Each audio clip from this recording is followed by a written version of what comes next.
नमस्कार जी।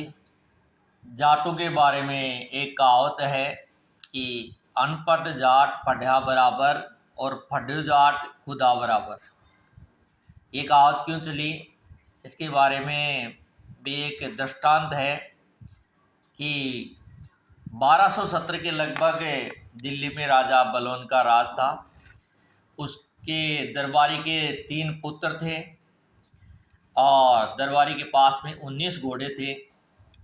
उसने अपनी वसीयत में लिखा था कि मेरे इंतकाल के बाद में मेरे तीनों पुत्रों में घोड़ों को इस प्रकार से बांट दिया जाए कि सबसे बड़े पुत्र को घोड़ों का आधा हिस्सा दिया जाए, मझले पुत्र को चौथा हिस्सा दिया जाए और सबसे छोटे पुत्र को 5वां हिस्सा दिया जाए।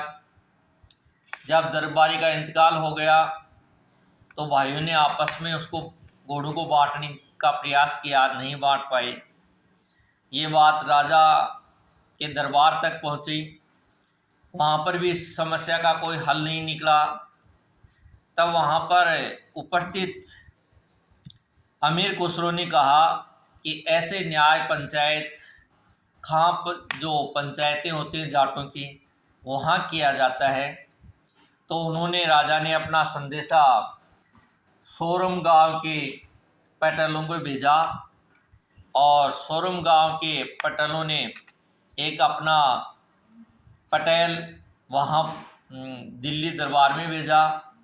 वह घोड़े पर बैठकर दिल्ली दरबार में गया और वहाँ जाकर राजा से कहा कि जनता की हर चीज़ के ऊपर, प्रजा की हर चीज़ के ऊपर राजा का अधिकार होता है, इसलिए मेरा ये घोड़ा भी आपका घोड़ा है।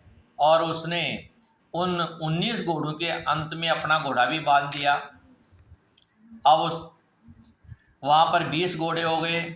उसमें 20 में से आधे घोड़े यानी 10 घोड़े बड़े बेटे को दे दिए और मझले बेटे को 5 घोड़े दे दिए और सबसे छोटे बेटे को 4 घोड़े दे दिए। अब राजा से कहा कि महाराज मेरा घोड़ा बच गया, क्या मैं ले जा सकता हूँ? तो राजा ने हामी भर दी। तब अमीर खुसरो ने कहा था कि अनपढ़ जाट पढ़ा बराबर, पढ़ा जाट खुदा बराबर।